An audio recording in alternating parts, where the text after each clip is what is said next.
Et c'est parti, on y va pour les unités de mesure. On va découvrir des unités de mesure très intéressantes, sachant qu'il en existe beaucoup, mais je vais vraiment vous montrer celles qui sont les plus utiles.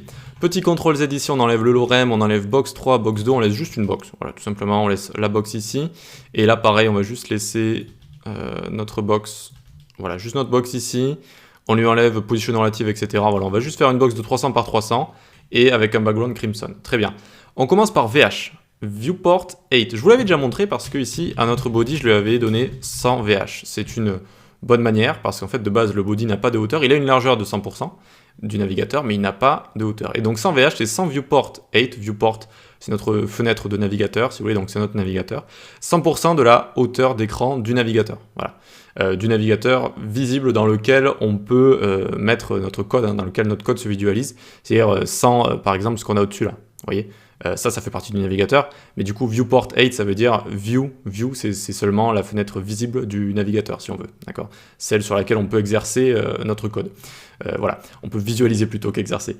Donc, VH, c'est Viewport 8. Eh bien, je peux l'utiliser aussi sur la box ici, hein. Je pourrais très bien lui mettre, par exemple, 20 VH. 20 VH, vous l'aurez compris, ça va faire 20% de la hauteur de notre fenêtre ici. D'accord? Ça veut dire quoi? Ça veut dire que si je réduis, eh oui, ça va se réduire avec. C'est un peu comme un pourcentage en fait. C'est un peu comme un pourcentage, d'accord? Donc on pourrait dire oui, que ça fait 20% de la hauteur du navigateur. Mais si je mets 20% ici, tac, tac, et que je ne mets pas de hauteur au body, ça ne va pas donner la même chose. Vous voyez que j'ai une hauteur de 0 parce que je vous ai dit que de base, le body n'a pas de hauteur. Voilà. C'est pour ça qu'il y a quand même une différence entre VH et pourcentage. Pourcentage, ça va tout le temps être relatif aux parents et à la hauteur du parent. Si votre parent n'a pas de hauteur, il va rien se passer.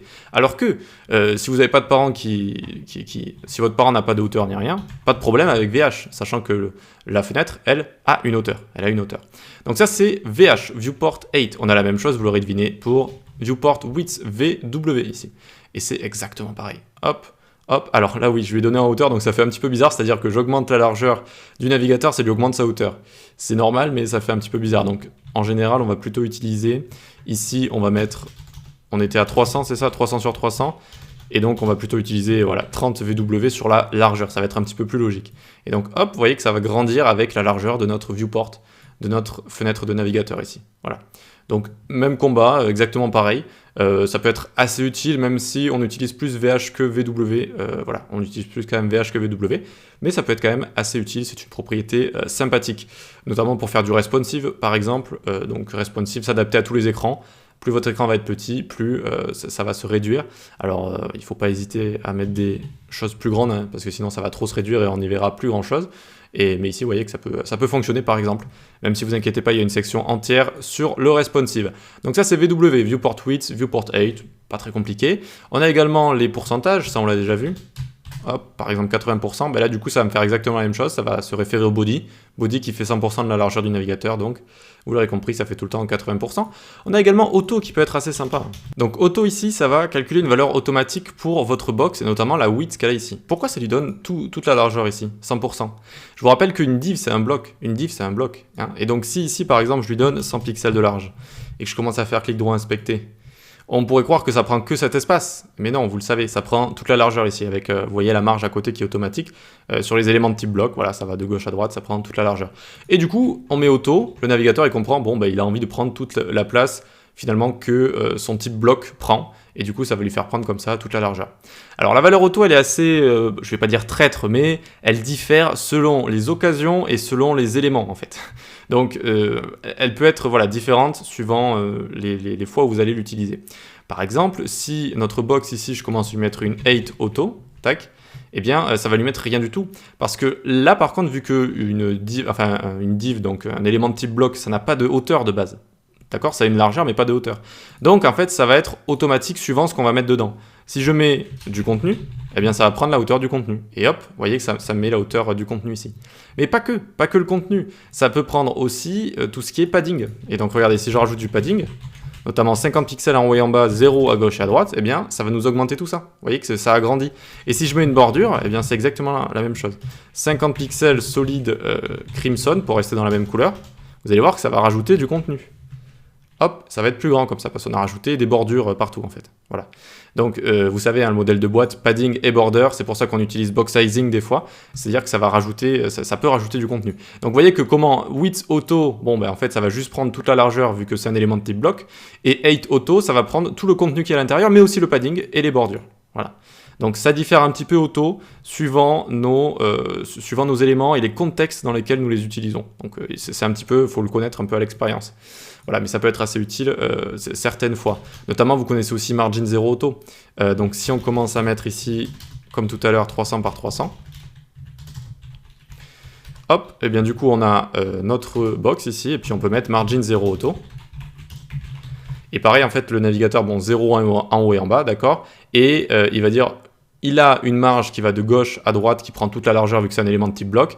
Il décide de mettre auto à gauche et à droite, je vais lui calculer les valeurs automatiques à gauche et à droite. Et du coup, de facto, ça va centrer comme ça. Voilà.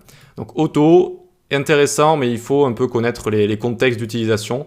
Voilà, c'est un petit peu à l'expérience, donc j'hésiterai pas à vous dire un petit peu comment ça marche au fur et à mesure de la formation. Très bien, donc on a vu tout ce qui est dimension ici, donc VW, VH, pourcentage, on a les pixels également, on a auto qui peut être assez utile. Maintenant on va voir pour le texte, c'est parti. Eh bien, le texte il faut s'en créer un, donc on va venir ici, faire H1, lorem 5 hein, comme d'habitude, hop, pour avoir un texte qui est apparu juste ici, très bien. Alors notre H1, on va le cibler ici, on va lui mettre une color, hashtag F1, F1, F1, qui est une sorte de blanc cassé. Voilà, on le voit directement ici, nickel, on y va. Première unité de mesure, la plus connue, pixel, unité absolue. Un pixel fera toujours un pixel. Et d'ailleurs, quelle est la définition officielle du pixel? Eh bien, c'est assez compliqué. C'est assez compliqué. Si vous allez la chercher, c'est un petit carré dont les dimensions vont être tout le temps les mêmes, à un bras de distance de l'écran. Enfin, la définition officielle n'est vraiment pas claire, c'est ça que je voulais vous dire. Mais en tout cas, c'est une unité absolue, c'est un peu comme voilà, le système métrique, le centimètre, etc. Et donc, de base, on l'utilise beaucoup, le pixel, pour tout ce qui est font size, pour tout ce qui est en fait les lettres et les textes de toute façon. Sachant que le pixel peut changer suivant les qualités, la qualité et les dimensions et la qualité de l'écran sur lequel il est affiché. D'accord ? Plus il va avoir une haute densité, plus il va avoir une grande qualité, votre écran, plus il risque d'y avoir un changement avec un écran qui serait vraiment de très mauvaise qualité. Les pixels peuvent un peu différer. Alors ça va pas changer du tout au tout, mais vous voyez que la définition d'un coup, elle se perd un petit peu là-dedans. Même si c'est censé être une unité absolue, au final, c'est quand même un petit peu subjectif suivant votre écran. Bon, les trêves de théorie comme ça, donc on a les pixels, mais on a aussi REM et EM. Alors, on commence par REM. Si je mets 5 REM ici, qu'est-ce qui va se passer ? Hop, on a notre texte qui est assez gros ici, il est assez grand, on voit qu'on imagine donc qu'il est au-dessus de 50 pixels. Et donc en fait ici, REM, ça fait 5 x 16. Mais pourquoi diable ça fait 5 x 16? Eh bien de base, sur tous les navigateurs, les sites, ils ont un font size, donc une taille d'écriture de base qui est de 16 pixels. C'est comme ça partout, Mozilla, Chrome, etc. On dit que l'élément root, donc c'est notre élément HTML, hop, notre élément HTML qui est ici, voilà, qui englobe toute la page, il a un font size de 16 pixels. Et REM ici fera tout le temps référence à l'élément root, à l'élément racine, à notre élément HTML. Et donc ici on a fait 5 x 16 tout simplement, d'accord? 5 x 16, ce qui fait, alors attendez, 80 pixels. C'est jamais bon de faire des calculs quand on est en train de tourner ou devant une caméra, on s'en mêle souvent les pinceaux. Mais bon, ça fait 80 pixels, donc regardez ici, si je fais ces 80 pixels, rien ne va changer en fait. Hop. Tac, c'est exactement la même chose, ok? Mais alors pourquoi utiliser REM quand il peut être assez utile? Eh bien, il peut être assez utile dans une technique qu'on verra un petit peu plus tard, qui va être à utiliser un certain pourcentage pour notre élément racine, et lorsque les personnes notamment malvoyantes, etc., donc ça va vraiment être pour l'accessibilité encore une fois, mais ça peut être aussi les personnes âgées, etc., souvent il y a une possibilité, une fonctionnalité qui est assez utilisée notamment par les personnes malvoyantes sur un navigateur qui est de grossir et de baisser la taille du navigateur, mais pas avec le contrôle comme ça, mais directement dans les fonctionnalités du navigateur, on le verra un petit peu plus en détail, et notamment si on met du REM ici, ça va rendre les choses beaucoup plus accessibles. Alors je ne vais pas vous embrouiller ici dans cette vidéo, mais ça peut être une des utilisations de REM, voilà. Alors il y a REM, il y a pixel, et il y a également EM, donc on y va, hop, EM, rien n'a changé, rien n'a changé, et donc pour que ça change, je vais vous montrer, il lui faut un parent, div pour un parent, comme d'habitude, tac, tac. Le parent ici, on va lui donner un font size de 5 pixels. Et donc regardez, hop, c'est devenu beaucoup plus petit. EM fait référence au font size du parent ou de l'ancêtre, ou de l'ancêtre, de l'ancêtre, de l'ancêtre, de l'ancêtre. Sinon, il fera référence à l'élément root HTML qui fait 16 pixels. C'est un petit peu comme Absolute qui va chercher un parent positionné, sinon il fera référence au body. Là, ça cherche un parent avec une font size, sinon ça fait référence à l'élément root HTML qui fait 16 pixels. Voilà. Donc là, vous vous êtes rendu compte qu'il a un parent de 5 pixels, ça fait donc 5 x 5, ça fait 25 pixels. Ici, regardez, on y va, 25 pixels, rien va changer. Hop, c'est exactement la même chose. Voilà, voilà. EM est beaucoup moins utilisé, je ne vais pas vous le cacher. Ça peut être utilisé dans des techniques où on va faire du responsive avec des media queries.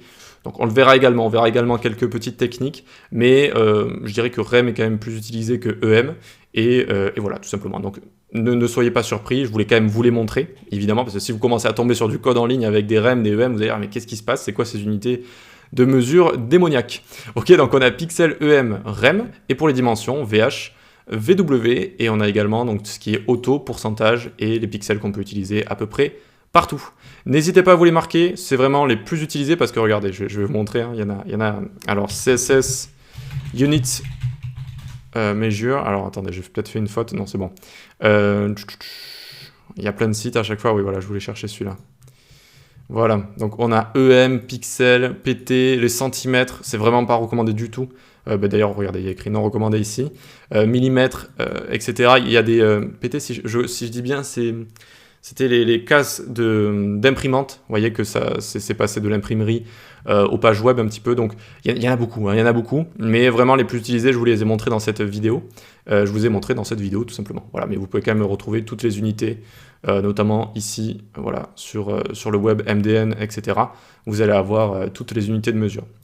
Ok, très bien, n'hésitez pas à vous les noter, et pareil, relisez, testez également, hein, testez votre code, testez toutes ces petites unités de mesure, et vous verrez qu'on y reviendra dans quelques petites vidéos sur EM et REM, mais sinon les plus importantes sont dites ici. Allez, on passe à la suite.